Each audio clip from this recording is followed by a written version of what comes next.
that the Center of Educational Innovation actually has an entire esports program that we're going to talk a little bit about that actually meets with New York City schools and encourages them to create esports programs and kind of gives them the tools that they need to get involved. So hi, Randall. Hi, Akeem. Hi, guys on LinkedIn. Thanks for joining us. We're just about to hop onto a few other platforms, YouTube, Twitch, Facebook, and I think that wraps it up. Hi, Calvin. All right, it's almost time to get started. Mike's going to turn our lower third bug on. It's here as well, watching on LinkedIn. Hi. And we are now live on both YouTube and Facebook. Today is October 14th, and it is a Monday. We live stream every Monday at 2 p.m. Eastern, 11 a.m. Pacific. Welcome to StreamGeeks Live. Today, we've got a really exciting topic, something that I don't think we've actually gone into yet too much in detail. And it's kind of crazy to think that we haven't because it's so amazing, interesting, and booming right now. Esports. That's right. And I just got back from TwitchCon not long ago. The excitement around esports and live streaming is unprecedented. I feel like in the industry, the youth, the high school, college level kids getting involved in competitive esports and the gaming industry is coming together to just show their passion and interest in broadcast and streaming technologies. Hey, Todd, how you doing? Good to see you. And so right after this, we are going to start the show, talk about how we are going to be live streaming an esports tournament and what we're learning from Twitch, Amazon, all the companies involved in esports. So stick around, guys.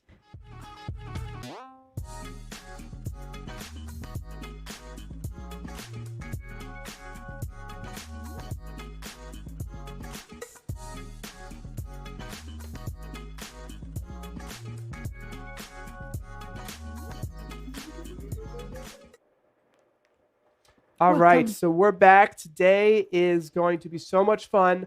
Big announcement.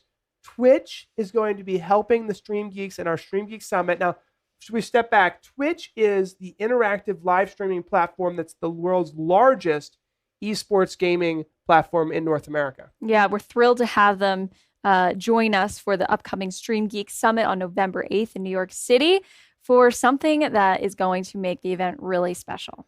Now, TwitchCon is kind of like VidCon. VidCon is, run by YouTube. TwitchCon is the live streaming convention for Twitch users. I was there in San Diego at the convention center. Could not believe the incredible energy there, from cosplay, people dressing up like their favorite superheroes, to the competitive esports gaming, the artists, the musicians, the people, the young people that are getting involved in streaming.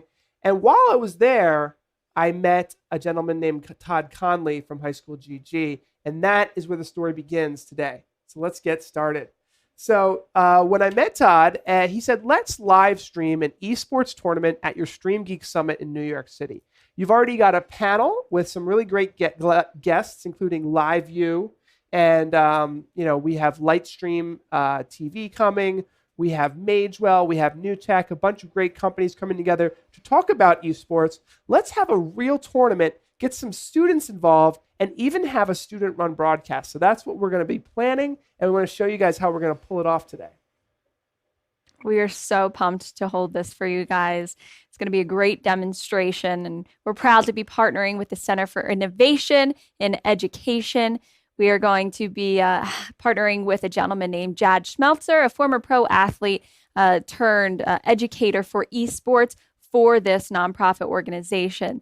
So together with them, we are going to host a real live esports tournament at our summit. So it's going to be really fun. And a little note about Jad, he's a former pro athlete. He played baseball for the Boston Red Sox. He understands the value of coaching. And this is something that I think a lot of teachers in the education space need to understand, is to get down to the students' level or come to the same level when it comes to esports, understand the value of coaching and being there and leadership that can be involved in, honing a particular sporting event, esports, their craft, and becoming better and better, practicing and learning how to be determined and be competitive.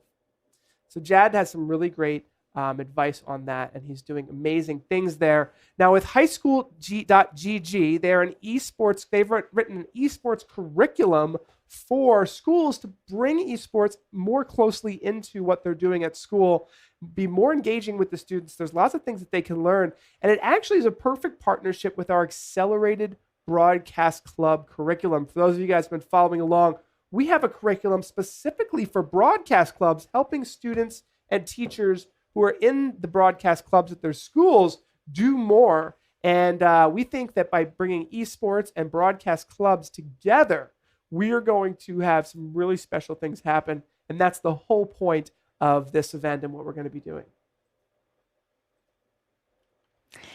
This is also going to be a student-run broadcast. So that's a really cool element. We're bringing together both gamers who are students and broadcasters who are students to host and perform or play, if you will, in the tournament. So it's going to be completely student-run, of course, with the advisors that they work with as well. It's going to be really fun. Yes, that's an important part of this Twitch live stream. So the live stream going to Twitch, which hopefully will be put on the homepage of Twitch, is going to be student run completely. So we are going to have student play-by-play announcers who are going to be the hosts of the live stream. There are going to be students who are going to be helping set up and run the esports tournament, and obviously student athletes who are playing in this production. So it's all going to be student run, delivered to Twitch, and through the guidance of the Center for Innovation and Education and High School GG and the StreamGeeks, we're hoping to provide kind of mentors for these students to see that beyond just being involved and interested in esports, broadcasting, journalism, video production, audio visual, all of these things that kind of play into an esports tournament are potential career paths and focus of interest that they may be interested in, as they learn about it at this summit. So we're so excited to have all of this kind of converge together. Having Amazon as a sponsor of this summit, it's really going to be a special thing. And of course, we are going to have our esports panel for all of our attendees and virtual stream viewers. You'll be able to watch and tune into that and learn some of the latest and greatest of what's going on in the esports realm. By the way, happy Thanksgiving to all of our Canadian viewers. That's right. It's Thanksgiving in Canada. It's Columbus Day here in the United States. Let's get into it without further ado. I want to show you guys, this may be new for a couple of you. We have a 3D drawing of the Dream Downtown in Manhattan. It's in Chelsea. I forget the exact street, but it's on the Lower West Side of Manhattan. And this is what is called the Gallery. And as you can see here, I'll just kind of briefly show this space here. We have two workshop areas. So we have a workshop on the left and right. And those workshop areas are for, specialized breakout sessions with our panel of experts. Yes. So those could be on green screens, lighting, This is cameras, the first look at the summit. all kinds of stuff there. Yeah. And on right here, let's see here. This is, I think, a look inside one of those workshop areas, small classroom settings. So whereas in the main space, you might not get as much one-on-one. Now there will be Q&A sessions happening, and you'll be able to be served lunch here. And we will be trying to take Q&A from the comments from the live stream as well. Mm-hmm. Part of our goal here is to really figure out and create a real digital experience for the virtual folks. But for the in-person folks, you will have the chance to have Q&A, obviously. And as you'll notice, on the sidelines here, we've got these 6 gaming stations. So in the backdrop of this awesome panel that we're going to have all about esports, we'll have these gaming stations set up so that we'll have a real live tournament to show. Not only are we giving students a great opportunity to be part of this, but we're also going to have this nice backdrop of just seeing what an esports tournament is like in the backdrop of this It's panel. certainly going to be a true demonstration and give the whole audience the feeling of what these types of tournaments and this sport is really about. So that'll be really cool to have during the esports panel. Yeah. So next, I want to show you guys how we're technically pulling it off, because if you might be finding this stream, you might be interested in how to live stream an esports tournament. And that's sort of what we're going to talk about today. So as you can see here, we've got one of our PTZ Optics cameras here. The way that this room is set up, if I go back to the far scene to show this, there's two giant pillars in the middle, and there's always something that's going to obstruct the views. Maybe not. Maybe you have a perfect space. But what we're going to do is we're going to use these two pillars to put two remotely controlled PTZ cameras in front of them so that we can have these student operated. What? Making the most of it. Oh, yeah, making the most of this. There's two cameras right in front of each of those because we're not going to be blocking anyone's view by putting them there.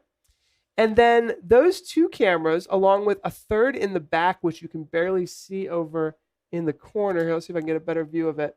You can see kind of right there in the back, one center shot with a 30x camera. We'll have three nice views so that we can zoom into the panelists, but also the student broadcasters. When streaming an esports tournament, are we going to try and pick up each gamer's screen somehow? Yes, that we will. And how will we accomplish that? So I'll pull that up in just a second. So there's going to be 4 cameras total. Now, because one thing about esports is it's not just the students' computers. Right. You know, there are play-by-play announcers. There's generally almost kind of like a sportscaster news area. And something as simple as a camera showing the actual gamers and a microphone for a play-by-play announcer is really what makes the broadcast come alive as opposed to just, video game streaming. But if we go over here, what we're going to have is we're going to have 3 kind of streaming areas. We're going to have a main computer with the Wirecast gear. Right. We're going to have a secondary backup streaming computer just for the students to run. So the students will, if they're not streaming to Twitch with the broadcast of the esports tournament, they're just going to be still a backup system in case the other system goes down. Right, because this will be 2 separate streams now that we'll have at the summit. 2 separate streams. One's a student produced to Twitch. The other is to YouTube, Facebook, and LinkedIn with the main content of the panel. Yeah. And then a third computer here is plugged into the projector for PowerPoint. And, showing that. We're going to need a manager of that too. We will need a manager of that. Now, what about have the chat on one of them as well? Oh, good idea. Maybe one monitor could be the projection and. Yeah, good point. We still have there's some live learning with StreamGeeks.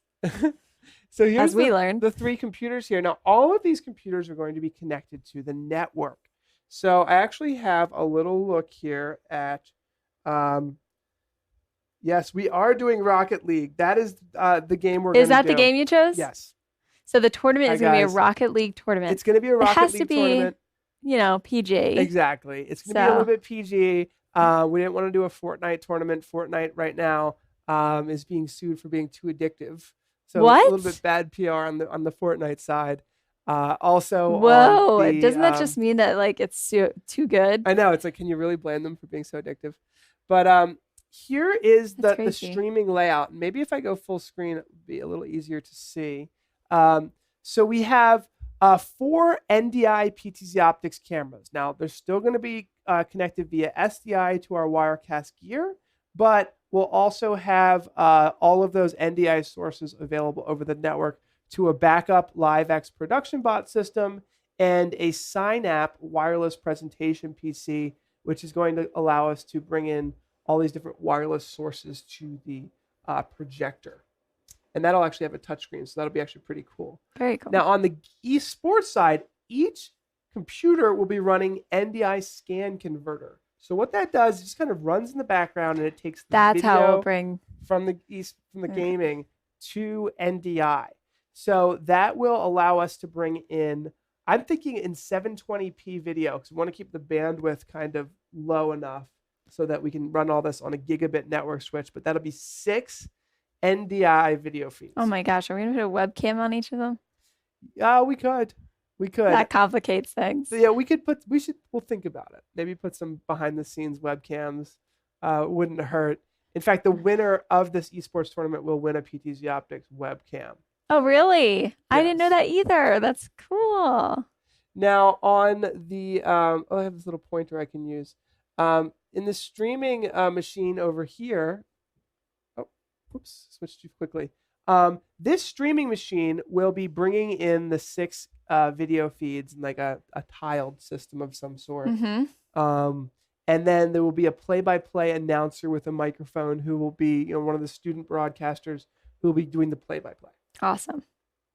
Now, some of the main list of important pieces of equipment that we're bringing here, obviously heavy-duty tripods. Whenever you are broadcasting an event, you don't want to use just regular photography tripods. People knock into them. People knock into them. You're gonna have to tie them to the columns. I know. I mean, you want That'd be really interesting. heavy duty so that they don't shake, especially if you're zooming in from a far distance. We're going to have, I think, 4 or 5 PTZ optics cameras with NDI built in. All the networking hardware that we're going to need, a gigabit router, a network switch with power over Ethernet. So all of these cameras can just be plugged in via Ethernet and SDI. We're going to have a LiveView LU600 and a LiveView Solo. Okay. Does that mean that we're going to have a mobile stream? Yes. So when we have time, and the 600 will power the whole thing. Yeah. So the LU600 is going to power the stream the 100%, and then the Solo will maybe use for the Twitch stream. I have to talk to LiveView if that's what they recommend. Gee, it's nice not to have to depend on the Event Spaces network. Yes. Now, Michael and I, we're going to be at NAB New York Wednesday, Thursday this week. We're going to go to the Dream Downtown Hotel and check out the Wi-Fi and the Ethernet and see what is available. Because the LU600 and the LiveView Solo can be plugged into the network of the hotel, and that can actually provide additional bandwidth, but at least we won't be reliant on it. The Behringer X32 audio mixer with all of the microphones. We're going to have a Roland HDMI video switcher so that we can switch between multiple sources. A Magewell Pro Capture HDMI to USB adapter, which will be plugged into our Wolf Vision sign-app piece that we're mainly using for like bringing presentations up and doing annotation and extra video stuff. So that's how we're going to do it. Now I'm going to go ahead and grab our LU600. We're going mobile right now. Always do one little mobile live stream, right, Tess? That's right. And we're really trying to bring you guys with us on every step of the way, planning this process. So feel free to give us your feedback in the chat, and we'll definitely take that into consideration because this is our first ever summit. So it's been a great learning experience for us. So if you guys have watched our show before, you know we always try to go mobile. And the reason why is because we can show you guys kind of behind the scenes what we're up to here. And a lot of things have been changing. A lot of things are happening over here in our office. Plus, we like to get a little mobile, go out on the street and chit chat and get the blood flowing. So here's our LU600. Here is my little Sony camera. And I'm going to go ahead and turn it on. Now, this is important because this is the device that will actually be powering the entire broadcast. So you can just plug HDMI directly into this unit. Crazy. And you can go ahead and hit start streaming. Now, generally, when we start streaming with this unit, it streams directly to a content delivery network. But one of the cool things that we're doing is we're streaming actually to the cloud so that we can switch between a mobile backpack and a, production stream. And that is something that always kind of is exciting and different and fun. So we're streaming there we with go. this. You have the feed. All right. Let me know when you want to switch. Okay, so let's put the backpack on. Dun-dun.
It wasn't on. The microphone wasn't on.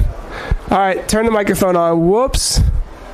Thanks, Mike. Wow, that was bad. We had the microphone off for a little bit. Just for like a second. All right. Whoops. Sorry about that, guys. All right, so let me start the tour over. Here is the LinkedIn live streaming studio that we have. We are putting in some more green screen stuff. So that's our new green screen we're putting in. Let's see, let's adjust this a little bit. Sorry. There we go. This is Tess's office. All right. I didn't have the microphone on for a second there. Oh my goodness. Whoops. All right. And now this is where we're actually going to be streaming from today. So we are going to be pulling in our podcast today. So excited to be getting to podcast again. It's been a while, so pumped for that. Yeah, this will be a lot of fun. So we've got our 4 microphones set up here in our podcasting area. We're gonna be pulling it in via the NewTek NDI into our other broadcast. NDI sure does help us out a lot. Here we go. All right.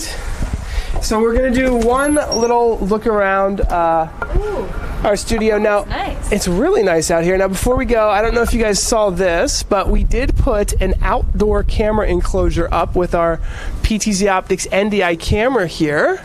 So that was a nice little development. That's going to be great for streaming on the parades in town. Yeah, we actually, I think that's the best reason why we put it up. Now, we are going to be coming out with some great tutorials on outdoor camera enclosures and how to set them up and how to properly use them. Catch PTZ Optics last show. That was our last show. We talked about it quite a bit. And the world, I've been looking into it, doing a little research. The world of like outdoor webcams is kind of like stunning. Outdoor webcams? Yeah. Like over the past, 10 years is a lot, but let's say the past 5 years, PTZ cameras have become a lot more affordable. Outdoor camera enclosures, power over Ethernet, bandwidth, all of these things have come together. Do you just want to go down the alley? I guess, yeah. And so, chilly in the shadows. let alone all the things that have happened with live streaming. And so what's happened is people with ski lodges, ski resorts, bird cams. Yes, having 24/7. Popular feeds. tourist destinations. Yes. Oh, what's going on in Dublin and Temple Bar, which I've been to. And I was like, oh, that's kind of cool. Like, that's where it is right now. I've been there. So the whole, world of... And, I know, friends of mine who just have, literally live feeds of random things on television all the time. Family member that streams the birds, the osprey. Yeah, so people literally are putting up outdoor cameras all over the place and then just watching them from their bedroom or their homes. Getting millions of views. And getting lots and lots of views. It's very fun to see these live cameras. So, and we have customers, who are putting the cameras outside for live streaming high school sports. Right, sports and I'm trying to think. There's a million. Yeah, places like Longwood Gardens and event spaces that popularly have outdoor events or shows. Yes. So that has been really popular, and it's definitely a trend that we've been seeing quite a bit. So we decided to install an outdoor camera. We're smelling pizza right now. Pizza dough. Ooh, that smells really good. Oh my goodness. You ever get a whiff of something and it's just, There's a new building going up in our town here. All right, why don't we double back? Yeah, we can go back down. Well, we should change up. All right, we'll go this way. So we're headed to New York City. This is going to be our rig for live streaming in New York. We will host a stream on Wednesday, certainly, and possibly Thursday. Probably just Wednesday, I think. Probably just Wednesday. Okay. So, we're also going to be featured on Be Terrific's feed at NAB. Oh, yes. So if you want to see us make a fool of ourselves over there, I think that'll be at 1 p.m. Yeah. So NAB New York's a lot of fun if you can't make it. The great thing about all of these shows, whether it's the StreamGeeks Summit or NAB New York or NAB or IBC, there's so many new products and announcements and things coming out in the industry that you can never have enough shows because they never all fall on the same day. Yeah, I felt that. I felt like we were racing them. Yeah. I was giving them some time to run. We have to pace ourselves. It's always good to have a little etiquette when you are live streaming. If you happen to bump into a crowd of other people, either walk faster or slower than them. Yeah, just giving them their space. It's all about feeling the vibe. if you feel like they're not appreciating. Apparently there was like a famous like meme or something, like some girl threw a sandwich at someone. This girl apparently didn't realize that the person behind her was on camera eating a sandwich, and she got really mad and threw it at her. So someone did get a sandwich thrown at them just for live streaming. And, you know, I don't feel bad for the girl who got the sandwich thrown at her because, I mean...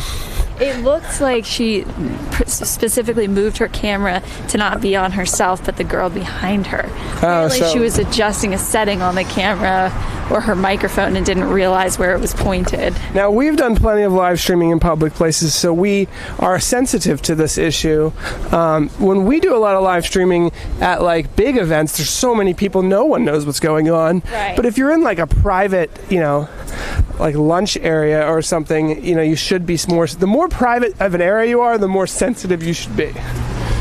Right, if you're out on the streets, you do have that freedom, but there is still just common courtesies. If there's no exits in the place that you're at, then be more and more careful, because you have nowhere to run. Especially if you don't own the place. So we're going to finally turn the podcast back on. It's been And so that is going to be fun. That's what we're going to switch to. Tess is going to switch to the podcast in just a moment. In fact, I can just go ahead to the podcasting room, huh? So you can go ahead and switch to that feed then. We'll go from there. Sorry, I didn't have the microphone on for a second there. Wasn't sure what I was doing. But here is the podcast. This is the brand new, I'm guessing you guys are going to see a bit of this. The new Rodecaster Pro. So it gives us a really easy way to record directly. We switched? Okay, good. Just showing this. All right. Cool. All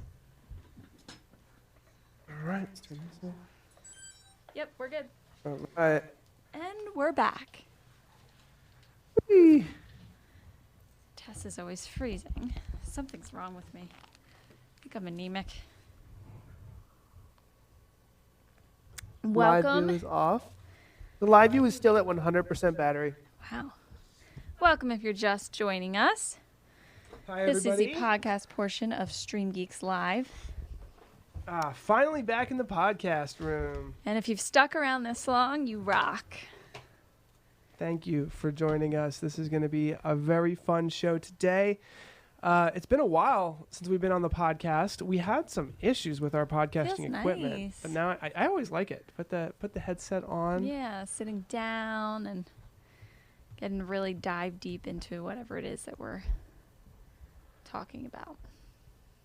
So it's been quite some time, and we're ready to goodness. finally do it. What's up? What kind of microphone were you using for the mobile stream? For the mobile stream, really just a condenser microphone, a shotgun microphone with a little bit of battery power. It takes like one AA battery just to give it a little juice to 3.5. So 3.5 millimeter connection to that Sony action camera that's so popular for streaming. But let's jump right into it, guys.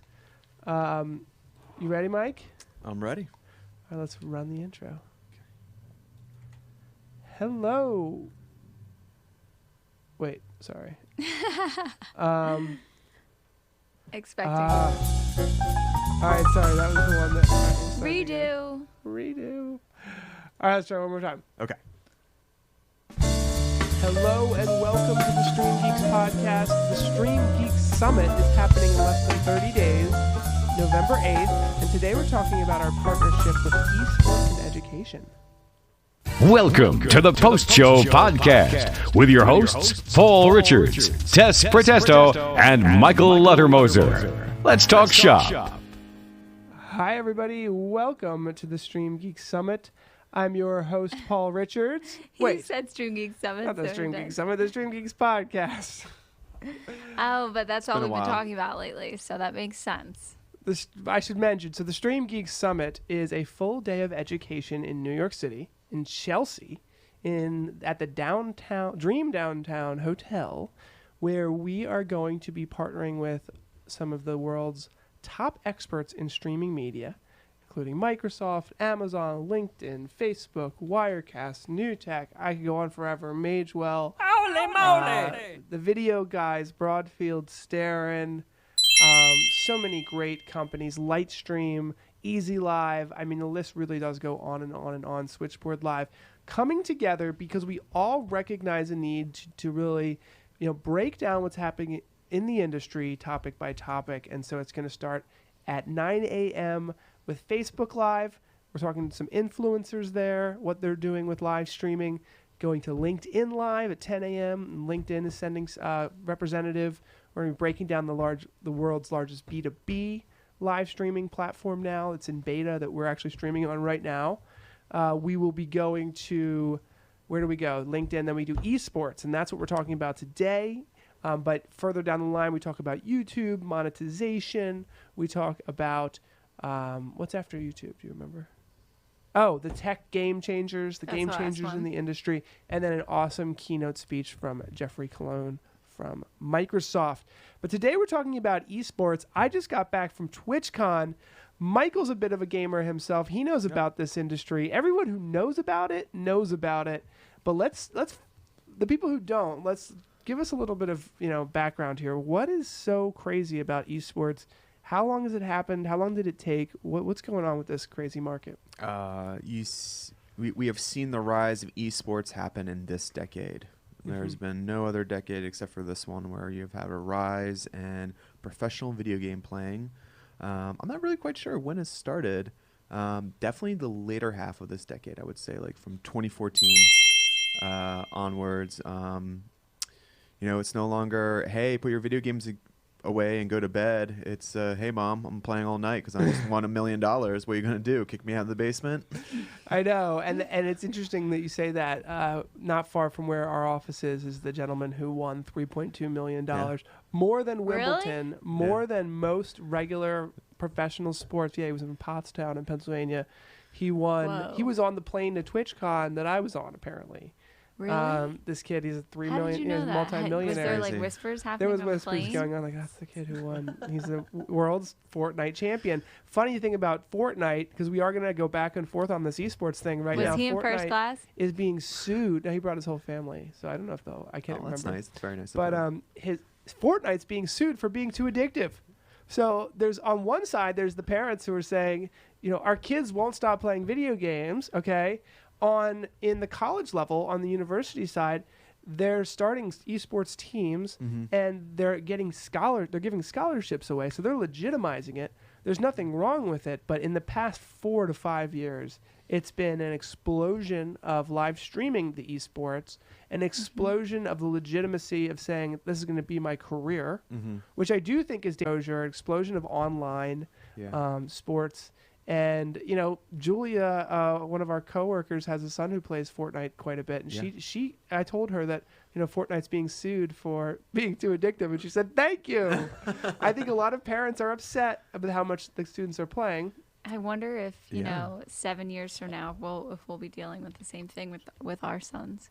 I think so. I do think so. But it'll be a different game. Regardless of if you missed out with what has happened in esports, then you haven't been watching the news because it's absolutely blown up. What we're doing, to take a step back, is we're working with schools. Okay, we've been working with schools for a long time to help them improve their broadcast clubs. In fact, I wrote a book called the Accelerated Broadcast Club Curriculum, and I went out to multiple schools across the country and talked to them about how their broadcast clubs are working with regular sports, which no one seems to have a problem with, right? Basketball, football, soccer. So dangerous for your ligaments. Well, but regular sports, is very athletic. Now, apparently esports has some athletic stuff going on too, which is funny. But I do think that esports actually probably can prepare students better for the world today than regular sports. But that's another topic that we might not have time to talk about. Neither here nor there. But we're coming together with schools. We're coming together. We have four players that we're working with here. We're working with Twitch, okay, the world's largest esports live streaming destination owned by Amazon. We're working with, from New York City, we're working with the Center of Educational Innovation. And this center, we're working, can you remember the gentleman's name? who's a professional athlete who's helping students? Jad Schweitzberg. Yes. Yeah. I'm sure I messed that up. I think that's pretty close. I'm sure you messed it up, but that's Schweitzer? okay. I'm not sure. But that's his name, and Yeah. he is a professional athlete. He played for the Boston Red Sox, and he's trying to transfer his knowledge from traditional sports to Jad coaching. Schmelzer. Jad Smeltzer. Got it. And he's going around all the 5 boroughs of New York City, meeting with schools and figuring out if they have esports programs, what students would like to be involved in the tournament. They're actually going to have some tournament play to figure out so that each school can like send their best player to this tournament. Oh, Cool. Gee, that's so cool. And then we said, well, every school usually has a broadcast club, so let's get the students who are involved in broadcast and streaming paired up with a student that is involved with esports, and they can come to the summit together. So we're going to have representation from multiple schools. And then the kicker is High School GG is a company that has created a curriculum to help schools implement a positive esports environment that can actually be taught and foster things like sports writing, journalism, entrepreneurship, IT, networking, security, video production, videography, Yeah, some all the additional things career around it. paths. And that's where things get interesting, okay? Every kid, I'm imagining, that likes video games wants to be an esports star. It's harder to become an esports star than it is to become a baseball player. It's that competitive because everybody wants to do it. Yeah. I mean, it's more competitive than any other sport. It's very much less likely that any of these kids are actually going to get, a $3 million, thing, or even the scholarships. I'm sure are hard to Right. get. They're coming and they're evolving, but if we can help them build other skills along the way, whether it's teamwork, because these kids are working in teams, online teams that they're doing, whether it is video production, maybe they're helping to build the streaming portion of it to Twitch. Streaming is a huge portion of it. Yeah. The play-by-play, maybe one of their friends isn't the best at this video game, but he's a great announcer, and there's pathways to careers in announcing. There's pathways in audio-visual technology. Can they help set up the gear? Can they help understand what's going on from a videography perspective, from a camera perspective, from an audio engineering perspective? So High School GG is trying to build all of these skills into a curriculum. They've partnered with the Center of Educational Innovation, which is an amazing nonprofit from New York City. And they've come to Twitch. They've come to StreamGeeks because Amazon is a sponsor of the StreamGeeks Summit. We were at TwitchCon, and we all kind of came together and said, hey, let's see how far we can take this by integrating esports and education and try to get the ball rolling. And that's what these conferences are about. It's about getting experts in the room from multiple disciplines and getting conversations stirred up that, really start to spark, hey, why didn't anyone think of that? Why doesn't the esports club work closely with the broadcast club? How come the journalism students are over here? They're not covering the esports, and that's what the students are really interested in. Like these types of things, because it's so emerging, it's so new. A lot of these conversations just simply haven't been had. And to have, what we're planning to do is have 5 experts on a stage. Okay, Claudia from LiveView is going to be the moderator. Dan Pizarski. We've got Ryan Farquhar. I think. And Claudia has invited some. You think I'm really low? I think you just usually stay pretty close to the mic. Claudia has invited some important people that she knows in the gaming industry as well. Perfect. An e-gamer. I don't know the name. Really? Yeah, because she was Remember, going to bring she's a bringing gamer. on a gamer, a professional Yes. gamer, Awesome. and then one other person. Somebody from Blizzard. Yeah. When you have these events, again, exactly that, there's a lot of people coming together from all different parts of the country. Like Todd Conley from High School GG is flying in from Seattle.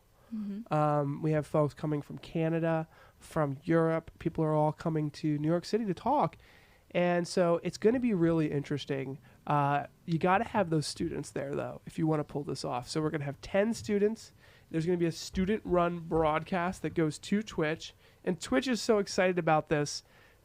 I haven't heard any promises yet, but they're supposed to put it on the homepage of Twitch, which will immediately get us, 3,000 viewers or more. So that's really exciting. Huh? We got a comment that our sound clips are hot. They're hot? Mm-hmm. All Yeah. right, so pulling it down Compared just to a us, hair. I Where's suppose. which one? Oh, the sound Yeah, clips I are think hot. The compared to keys. us. Yeah. I see. Thank you for that. Yeah, we're still tweaking that. So I'm We gonna bring this have down as we chat. the Fusion Arena coming here. I'm wondering what kind of job postings we'll see for that huge arena, because I'm sure they're going to have a huge production setup involved with that. Yeah, I That'll mean, be interesting. So Tess is referencing this brand new esports stadium being built in Philadelphia, and obviously there's construction jobs. Obviously there's management jobs. Obviously there are, janitorial jobs. All the things that happen inside of a stadium. There will be jobs, hundreds of jobs. For the actual students as well, there's jobs there for them. Like you said, there's going to be an announcer there. There's going to be an IT guy. There's going to be an audio engineer. Lots of them, probably multiple.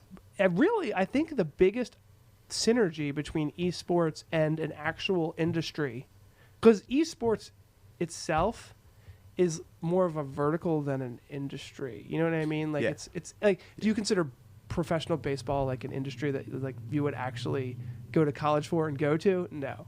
But broadcasting and audio engineering, those are actual, like we have someone who works for us, our old intern, Melissa, who actually got hired at our company. She went to college for audio engineering.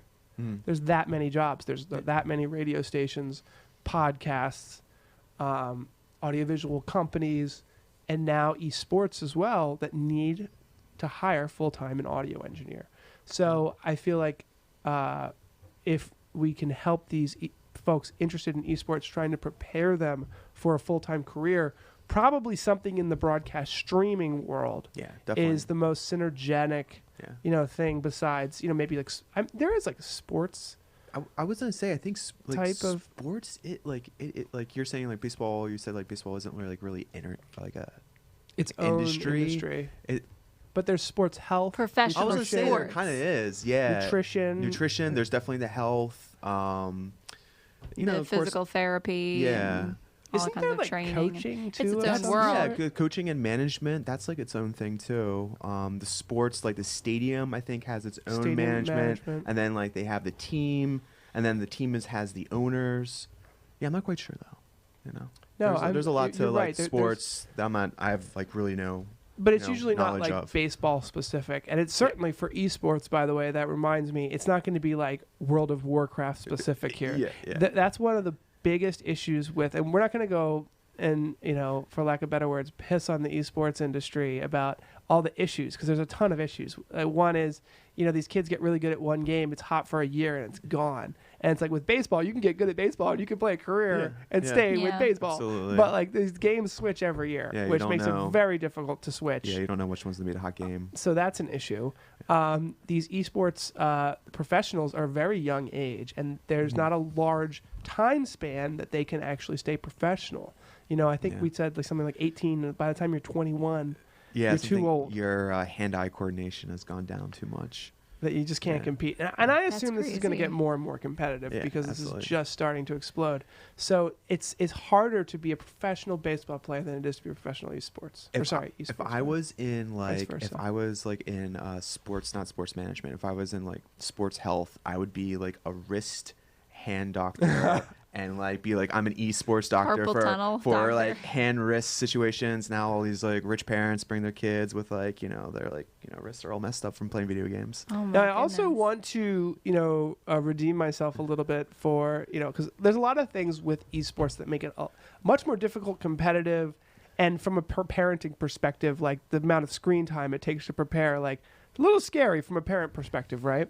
Yeah. But on the other side, coming back from TwitchCon and seeing what these kids are coming up with, I was very inspired by the amount of musicians who now have a global audience who can stream their drum sessions, and there's variety streamers who are streaming much less. Actually, there are games, board games like Dungeons and Dragons and Magic cards and different games that are competitive, that people love to watch, that have tons of and the people that are really kicking butt out there are the ones who combined video production skills with their love for gaming. Yeah. And that happens. It doesn't happen all the time, But when it does happen, you get these what's another one? Critical Role is one that I met with there. Yeah. And they're getting thousands of streams, and it is their full-time job, and they're making tons of money.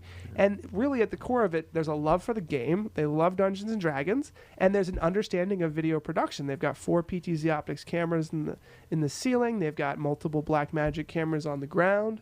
And there's a love for the video production that makes it so entertaining to watch. Yeah. Now that the cost of video production technology has come down so much, and the cost to stream is free. Actually, you get paid to stream. So it's like this mix match of like, whoa, I'm getting paid to stream. The production gear is so much more affordable than it ever was in the past. And there's this equilibrium of the demand is there. Yeah. Kids love esports. As from an educational perspective, to bring this back home, we simply can't ignore it. We can't ignore that these kids are the best part of their day, and I wish it wasn't the best part of their day, but they live for playing these video games. Yeah. And the worst thing you can do, it reminds me of like trying to be that parent who's like gonna like put their kids in lock them away if they ever come home drinking alcohol or something. Whereas in Europe, the drinking age is much younger and it's much more normalized, and by the time a kid turns 18, he's already had a glass of wine with his grandmother. Right. Whereas, and I don't know what the data is behind this, but what I'm saying is video games are not illegal. Yep. We can't run from them. Because I know a lot of people feel that way. It's just like, let's ignore it. Let's try to pretend like they're not going to get exposed to it. I think the idea is to embrace it and find a way that the education system, it's really become that type of a critical mass where the education system, I was talking to a teacher at TwitchCon who was just like, they sent me here just to figure out like what we need to do. Like these kids are playing video games till 2 a.m. and then they're sleeping through class. Like it can be a really bad issue.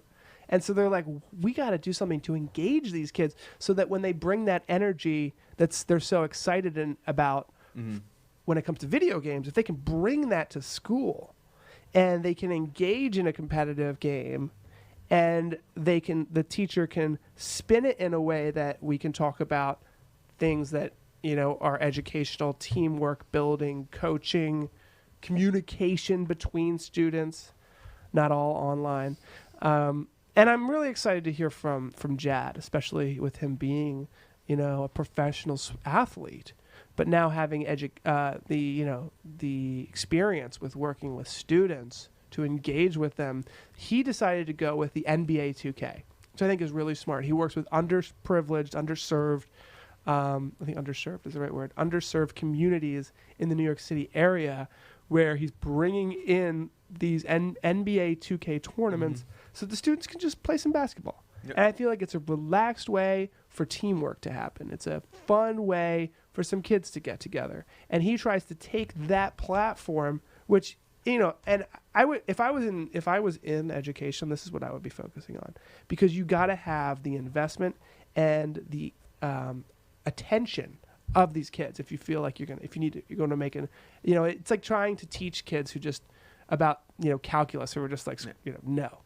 Like, I'm going to get through this class, but I'm going to forget it tomorrow. Mm-hmm. That to me would be like hitting it, like punching brick and, pounding the pavement, where you give these kids NBA 2K basketball game to play, and you go, all right, now how can we talk about teamwork? Why didn't you pass the ball? Now how do we talk about communication and strategy and, what's happening in something like basketball, which they're excited about, video games they're excited about. How can we take that and leverage it into something where students can start to learn about these core, fundamental skills that will help them in the workplace? And that's the goal of the esports program in a nutshell, what they're doing at the Center of Innovation and Education. Organizations like that, I know they're funded by philanthropists and folks who, in my opinion, nonprofits are going to save this world. I mean, the education system's not going to do it on their own.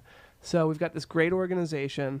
We've got some curriculums coming into schools to help them kind of address this issue in a professional way, where it can be, I think what he was calling it is like kind of like an after-school booster program, for students who maybe they go home, in some of these served communities, and it's not the most conducive environment for them to play video games or even do something educational. So they create a space where these students can have teamwork, have fun, and what comes from that hopefully blossoms lots of great, and so that's the conversation we're trying to have at this summit with schools around the world, and the expertise that we bring. And I've said this over and over again. I know I'm kind of rambling, but this is something that we can't do alone.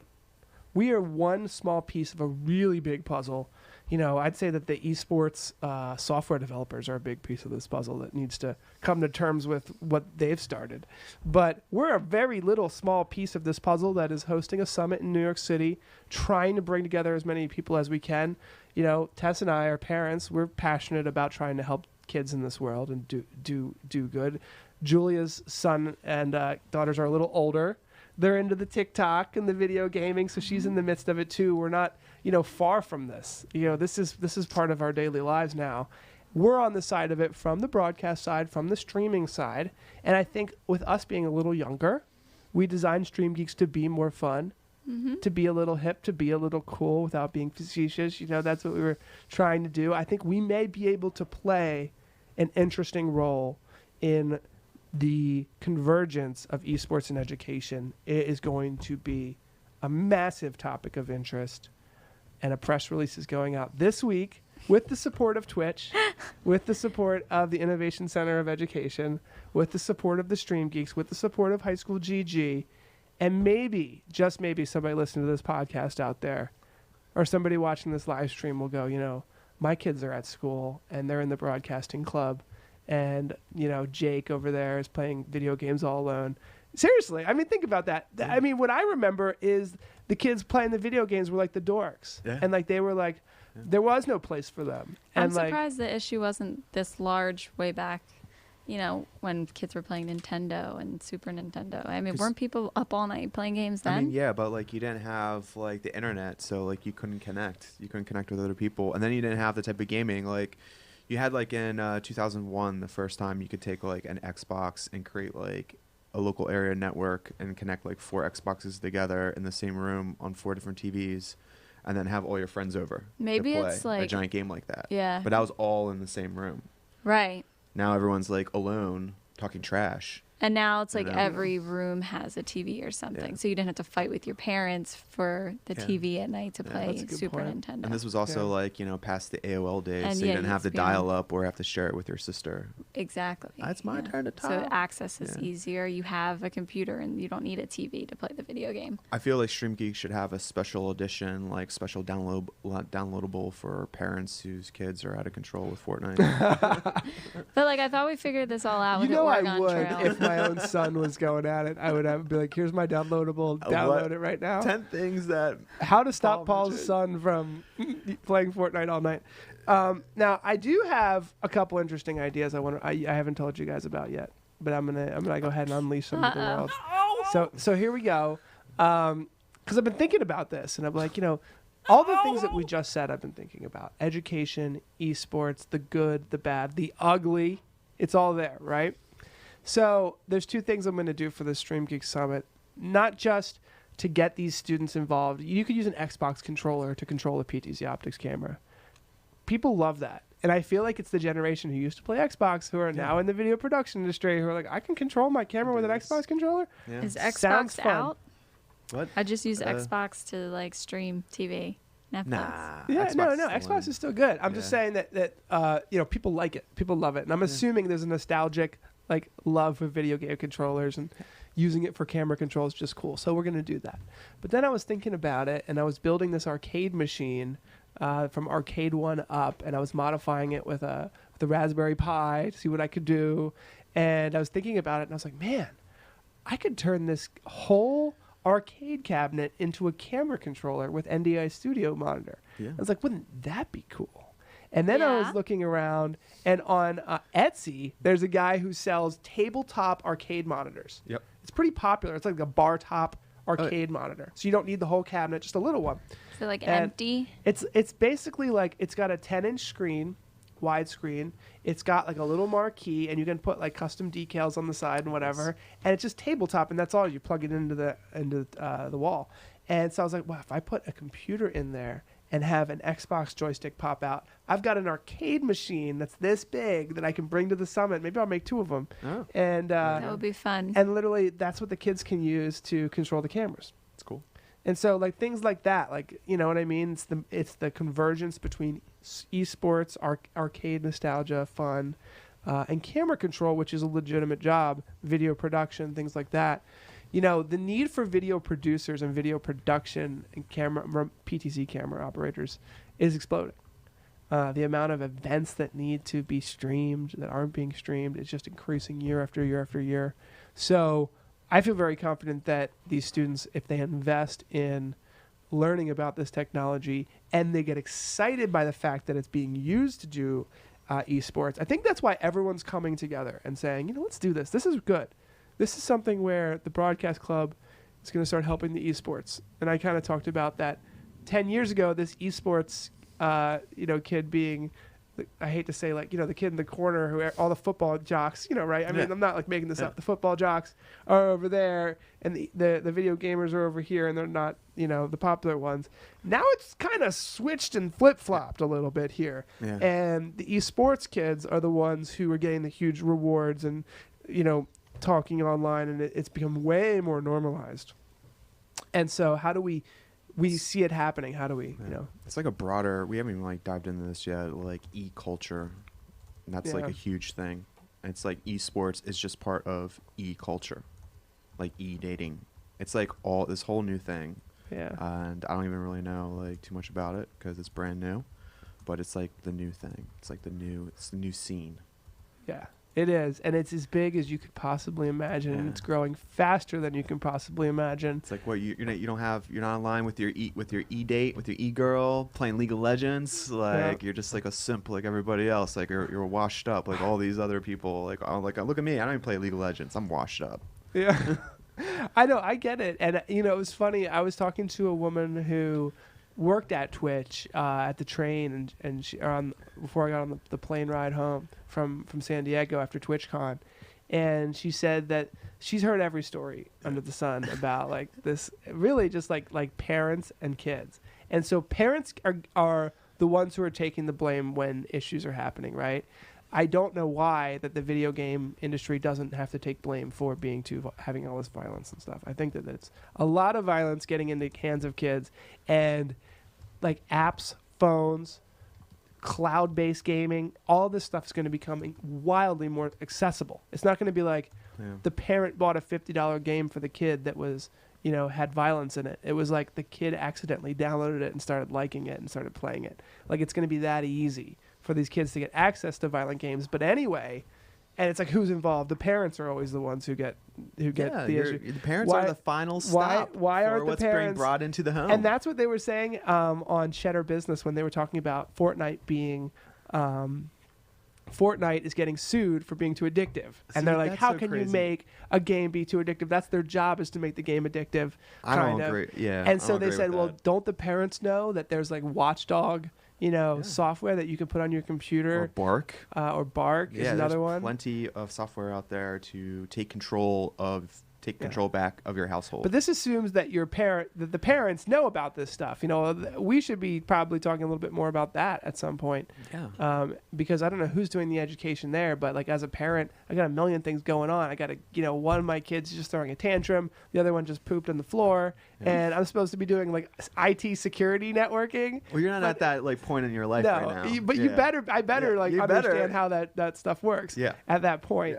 Yeah. Exactly. But anyway, getting back to my point is that they, you know, basically there's like who's to blame, and then the parents here, you know, have to take some responsibility. Absolutely. Obviously. You control the Wi-Fi password. Now, does the government need to set some best practices? I mean, you know, that's what the lawsuit's about.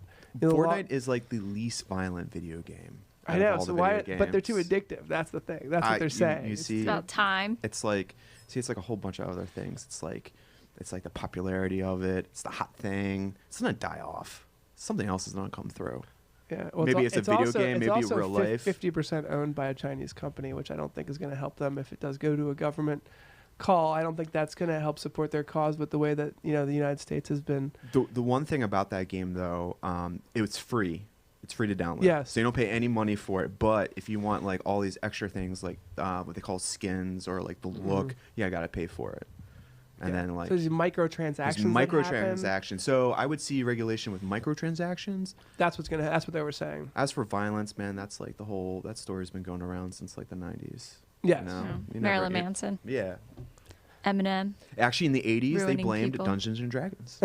Did they? Yeah, because it was like dark magic or like Oh, no. Satanism or something. I don't know. Yeah. Interesting comment coming in from PandaCake3, who just gave us some bits on Twitch. You Oh, rock. thank you. Tell us what those are, Tess, just for folks listening who might not know. That's the monetary system that Twitch has. Those micro, what was it? Microtransactions going on. Microtransactions, yeah. So What you do- can what do we just get to buy? It's kind of like a virtual tip jar. Yes. And in certain streams, you can require a certain amount of bits or purchased. You can purchase actions or something like that. Well, PandaCake says, I have a 3-year-old who doesn't have access to screens. I'm far more concerned about the antisocial effects of screen time than I am about exposure to violent content. The antisocial social club. Seriously. At TwitchCon, the guy was wearing a shirt that said the anti-streaming streaming club. That's awesome. And I was like, wow. That's so cool. No, I agree. And I mean, as a parent, I could answer that in a couple different ways.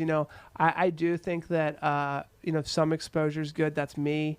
I have a 4-year-old and a 2-year-old. They both have Kindles thanks to Tess's recommendation, which they watch Call every me day. out. But these devices do have the ability to, I do a 1 hour screen time. 1 hour screen time. It's fine. It's healthy. Which Yeah. you so basically, and I remember the first day I could cry almost thinking about it. My son goes, "Dad, my time's up on my Twitch," and my Kindle, and he just put it down, and like his time was up. 'Cause like, the Kindle I didn't have told to him explain to. it to him. The Kindle said. Yes, it said See, it that's said smart. time's up, and their little Yeah. lock, and there was like Yeah.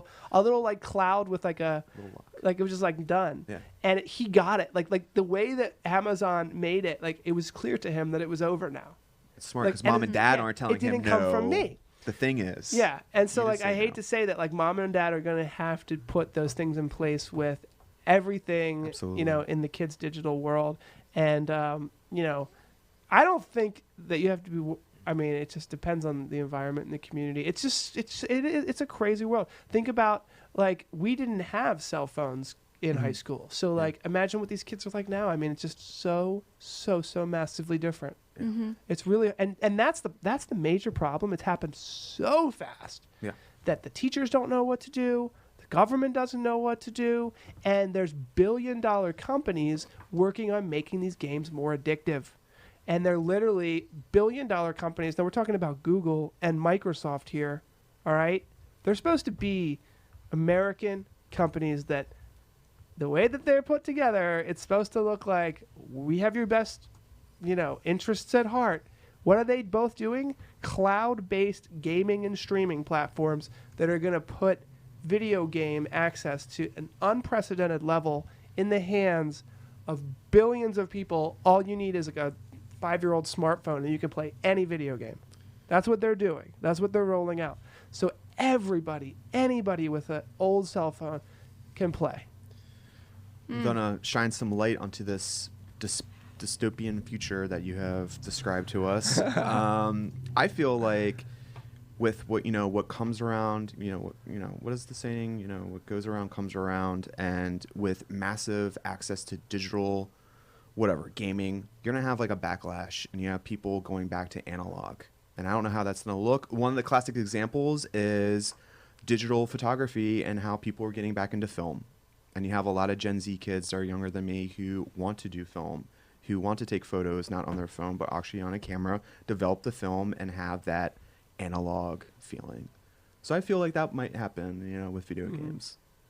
But I don't know how. Well, it's certainly not going to slow down. Like it's happening. It's not going to slow down. There'll be a subculture of I think so. There will always be a analog. subculture. There's something called PAX Unplugged, which is actually exploding in its own right. Which is we were thinking about going. It's in Philadelphia. It's the world's largest board game setup, and that's it's right. growing like crazy. Yeah. And it's partially growing because of the fact that streaming is boosting it. Dungeons and Dragons had its best year ever last year. Yeah, it's like in it's history. analog gaming.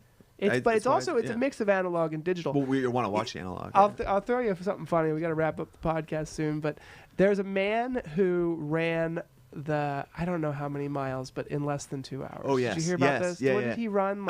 It was like, I forget. It was like a couple, 10, 20 seconds faster than the 2 hour limit that was out there. that. Yeah. Okay. So a friend of mine who is like very into like running and health and everything, and he does some interesting things that like he goes to like some of these like hot tub things with like minerals in there that make him faster or something or whatever. Very into like fitness and things, like little out there stuff.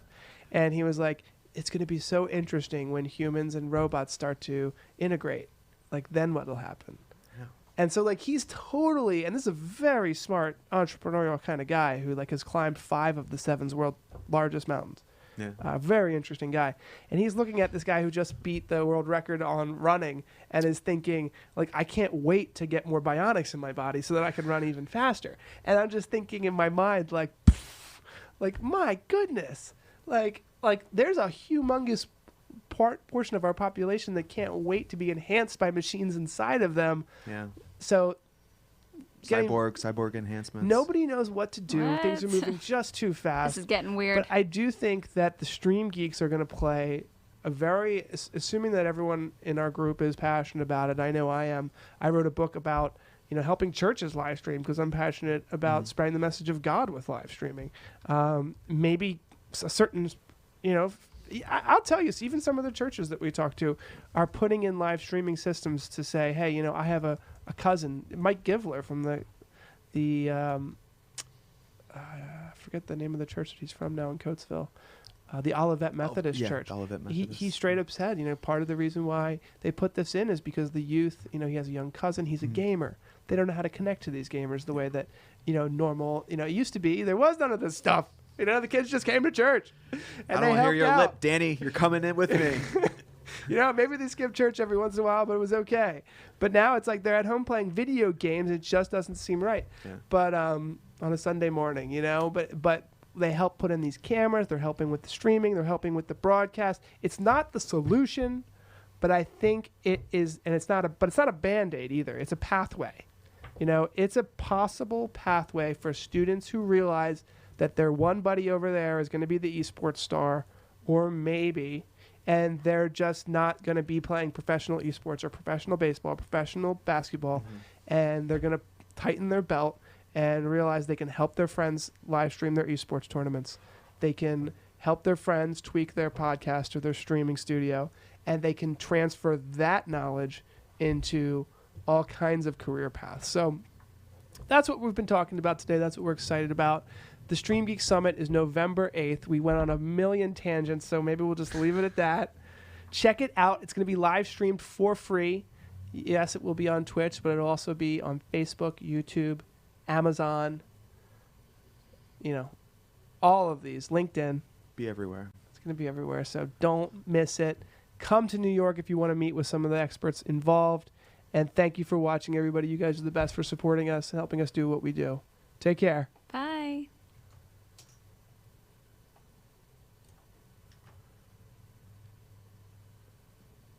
Should we sing it? Peace. I don't know.